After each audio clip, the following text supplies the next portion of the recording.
በመሃል ከተማ በጠራራ ፀሐይ የተፈጸመው አስደንጋጭ ዜና ምንድነው? ህዝብ በተሰበሰበበት ይፈጸማል ተብሎ የማይጠበቅ ከእሳት ወደ እሳት ወዴት እያመራን እንደሆነ ግራ በሚያጋባ ሁኔታ መልኩን እየቀያየረ መጥቷል። ይህንን ብዙ ህልም የነበረውን ወጣት በደቦ በመሆን መሃል ከተማ ላይ አንገቱን ቆርጠው ጥለውት ሄደዋል። የአካባቢው ነዋሪ ባየው ነገር እጅግ አስደንጋጭ ግድያ እጅጉን በመረበሽ ውስጥ ሆኖ ይህንን ዘግናኝ ድርጊት የኢትዮጵያ ህዝብና መንግስት ሰምቶ ፍትህ ይስጠን ሲሉም በእንባ እየተማጸኑ ይገኛሉ። ይህን አስደንጋጭ ክስተት የት እንዴትና በምን ምክንያት እንደተፈጠረ ሙሉ ዝርዝር ጉዳዩን ወደ እናንተ እናደርሳለን። ሌላው አነጋጋሪው ጉዳይ መሪጌታ ነኝ እቁብ እንዲደርሳችሁ አደርጋለሁ በማለት ከተለያዩ ግለሰቦች ረብጣ ገንዘብን እያጭበረበረ የነበረው ግለሰብ ለማጭበርበር ከሚጠቀምባቸው ታክቲኮች ጋር እጅ ከፍንጅ ተይዟል። ታደምጡታላችሁ። በመሃል አዲስ አበባ ከተማና በአዳማ ከተማ እየተካሄደ የነበረው በብዙ ሚሊዮን ብሮች የተቆጠረው ዘረፋ በመጨረሻም ሚስጥሩ ተጋለጠ። ወንጀለኞቹም ተይዟል። ይህ ብዙ ሚሊዮን ብሮችን ሲዘረፍበት የነበረውን መረጃ ለጥንቃቄ ጭምር ወደ እናንተ እናደርሳለን። ሰላም ጤና ይስጥልኝ ውድ የእውነት ሚዲያ ቤተሰቦች፣ ከሚሰማው አስደንጋጭ መረጃዎች ሁሉ እየሰወራችሁ ያለን ወደ ያዝናቸው ዋና ዋና ርዕሰ ጉዳዮቻችን እናልፋለን። በቅድሚያም የምስራቅ ጎጃም ሀገረ ስብከት በብፁዕ አቡነ ዘካርያስ ላይ ጠንካራ የተቃውሞ መግለጫን አወጣ። የምስራቅ ጎጃም ሀገረ ስብከት ዋና ስራ አስኪያጅ፣ የወረዳ ቤተ ክህነት ሰራተኞች፣ የገዳማትና አድባራት አስተዳዳሪዎች እንዲሁም ሊቃውንት ቤተ ክርስቲያን በጋራ በመሆን በብፁዕ አቡነ ዘካርያስ ላይ ያነጣጠረ ባለ7 ነጥብ አቋም መግለጫ ነው ያወጡት። ሀገረ ስብከቱ ሰኔ 16 ቀን 2018 ዓ.ም በይፋ ባሰራጨው በዚህ መግለጫ የአሁኑ የምዕራብ ጎጃም ሀገረ ስብከት ሊቀነ ጳጳስ የሆኑት አቡነ ዘካርያስ በምስራቅ ጎጃም ሀገረ ስብከት በመዋቅርና አስተዳደር ላይ ጣልቃ እየገቡ ነው ሲል በጽኑ ኮንነዋል። የምስራቅ ጎጃም ሀገረ ስብከት ባወጣው ዝርዝር መግለጫ እንዳመላከተው ብፁዕ አቡነ ዘካርያስ በሕግ ቤተክርስቲያን ከተሰጣቸው የስልጣን ክልል ውጪ በመውጣት በምስራቅ ጎጃም ሀገረ ስብከት ላይ በተደጋጋሚ ጣልቃ ገብነት እየፈጸሙ ይገኛሉ። ሊቀ ጳጳሱ በደብዳቤና በነጻ ማህበራዊ ሚዲያ ገጾች የፌስቡክን ጨምሮ የሚያስተላልፏቸው መልእክቶች የቤተክርስቲያንን አንድነት የሚንዱ የግል ጥቅምና ጥላቻን ያዘሉ ናቸው ሲልም መግለጫው ወቅሷል። በተጨማሪም አቡነ ዘካርያስ ቀደም ሲል በምስራቅ ጎጃም ሀገረ ስብከት በነበራቸው የስራ ቆይታ ወቅትም የገንዘብ ብክነትና የስራ አመራር ጉድለት ፈጽመዋል ተብሏል። በዚህ መነሻነት በቅዱስ ፓትርያርክ ጠቅላይ ጽሕፈት ቤት ኦዲት ተደርጎ በተረጋገጠው መሰረት ከተጠየቁት 3 ሚሊዮን ብር ውስጥ 1.6 ሚሊዮን ብር የከፈሉ ቢሆንም ቀሪውን 1.4 ሚሊዮን ብር ከነወለዱ ለሀገረ ስብከቱ ገቢ እንዲያደርጉ ቅዱስ ሲኖዶስና ጠቅላይ ቤተ ክህነቱ ግፊት እንዲያደርጉላቸው ጠይቀዋል። መግለጫው አክሎም ሊቀነ ጳጳሱ በቅዱስ ሲኖዶሱ የተላኩ 6 ሊቃነ ጳጳሳት የቅዱሱትን የደብረ ኢየሱስ ገዳም ታሪካዊ ካቴድራል አይቆጥርም እንደገና ይባርካል በማለት የጻፉት ደብዳቤና ጥምቀት በተመለከተ የሰጡት አቋም የቅዱስ ሲኖዶስን ውሳኔና መመሪያ የጣሰ ነው ብለዋል። በዚህም ምክንያት የምስራቅ ጎጃም ሀገረ ስብከት መዋቅር መላው የጎጃም ካህናትና ምእምናን ከብፁዕ አቡነ ቶማስ ጎን በመቆም የቤተ ክርስቲያንን ሰላምና ደህንነት ለመጠበቅ ቃል የገቡ ሲሆን ቅዱስ ሲኖዶሱ በአቡነ ዘካርያስ ህገወጥ በተባሉ ድርጊቶች ላይ ተገቢውን የህግና የስርዓት እርምጃ እንዲወስድ ጥያቄ ማቅረቡን ከወጡ የተለያዩ ማህበራዊ ሚዲያዎችና መገናኛ ብዙሃን ያገኘነው መረጃ ያመላክታል። መሪጌታ ነኝ እቁብ እንዲደርስህ አደርጋለሁ በማለት 625 ሺህ ብር ያጭበረበረው ግለሰብ በቁጥጥር ስር መዋሉ አሁንም ድረስ አነጋጋሪነቱ እንደቀጠለ ይገኛል። ገንዘቡን የተጭበረበረው ግለሰብ በደረሰበት የስነ ልቦና ቀውስ ጸበል ገብቶ ነበር።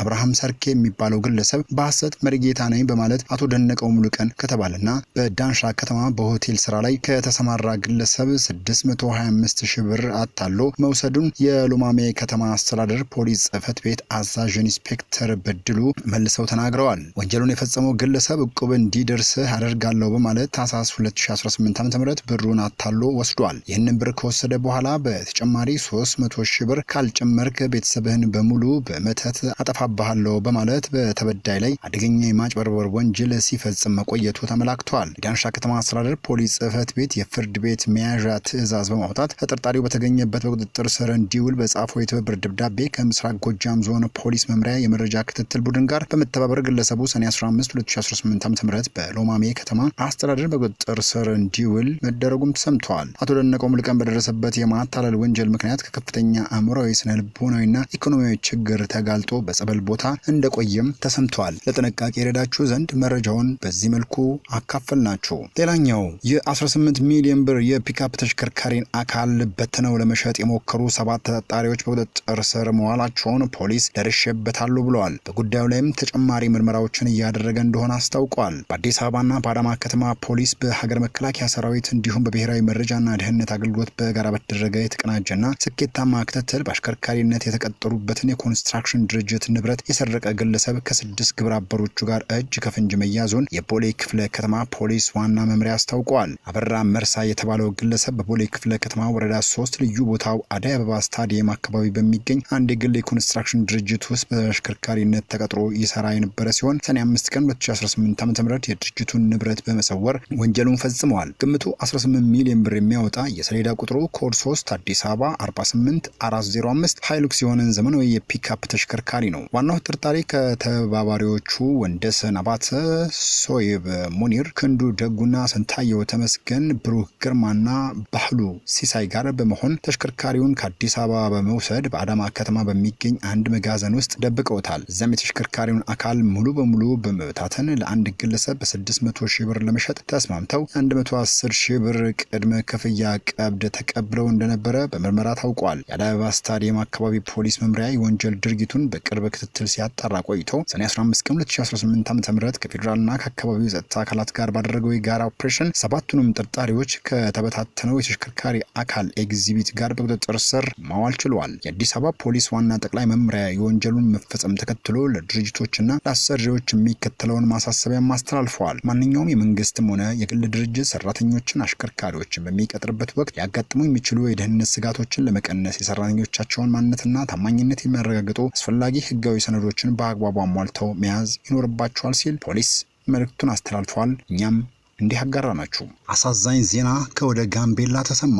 ይህ በምስሉ ላይ የምታዩት ልጅ እስማኤል ፋሲል ይባላል። በጋምቤላ ክልል የሚኖር ሲሆን በቀን 15 2018 ዓ.ም ከቀኑ 7 ሰዓት አካባቢ ገበያ ሰፈር ተብሎ በሚጠራው በጠራራ ፀሐይ አንገቱን በጩቤ ተወግቶ ህይወቱን እንዲያልፍ ሆኗል ሲሉም አካባቢው ያሉ ነዋሪዎች ተናግረዋል። ነዋሪዎች እንደሚሉት ከሆነ ይህ ልጅ ስራ ወዳድና ጸባይ መልካም የነበረና ደግ ወጣት ነበር ሲሉ መስክረውለታል። ነገር ግን ገዳዮቹ እኛህ የሚባሉት ስለሆኑ ክልሉን በመንግስትነት እኛህ እየመራ ስላለ በተለይ እኛ ሀበሻ ለምንባለው ደንታ የላቸውም ሲሉ ተናግረዋል። ይህ ነገር ሊፈጸም የቻለው ባሳለፈው ሳምንት አንድ የእኛህ ብሔር ተወላጅ የሆነ ወጣት በመከላከያ በመገደሉ ምክንያት መከላከያና የፌዴራል ፖሊስ ሀበሻ ነው ብለው ስለሚያስቡ ንጹሃን ሀበሻ በየቦታው እያጠቁ እንደሆነና ፌዴራል መንግስት ትኩረት ሰጥቶ ካልሰራ ነገሩ እየከበደ እንደሚሄድ ነዋሪዎች ተናግረዋል። እስከ መቼ እንዲህ እየተገደለን እንኖራለን ሲሉም ጠይቀዋል። የሰው ልጅ እንደ እንስሳ የሚታይበት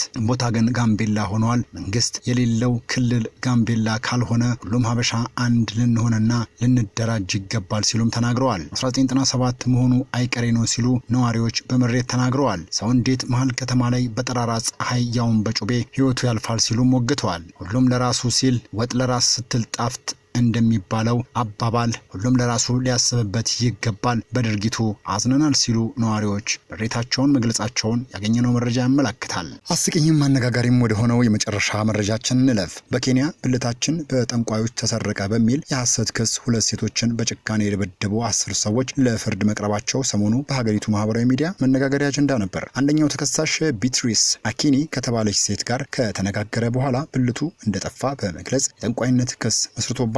በዚህም ሳቢያ 8 ሰዎች ሴትዮዋን በዱላ ደብድበዋታል። በዕለቱም ሌሎች 2 ወንዶች በተመሳሳይ ምክንያት ሌላ ሴት ላይ ጥቃት ፈጽመዋል። ይህ አደገኛ ሁኔታ ኮሮ ሲንድሮም ከተባለ ስነልቦናዊ መታወክ የመነጨ ነው ብለውታል። ህመሙ ግለሰቦች በሟርት ምክንያት ብልታችን ወይም ጡንቻችን እየቀነሰ ወይንም እየጠፋ ነው በሚል ቅዠት እንዲያምኑ ያደርጋል። ይህ መደናገጥ በምስራቅ አፍሪካ ከፍተኛ ጉዳት እያደረሰ ሲሆን በግንቦት ወር ብቻ በሞዛምቢክ በተመሳሳይ ክስ 39 ሰዎች በህዝብ ተደብድበው መገደላቸው ይታወሳል። ይህስ ይገርማል።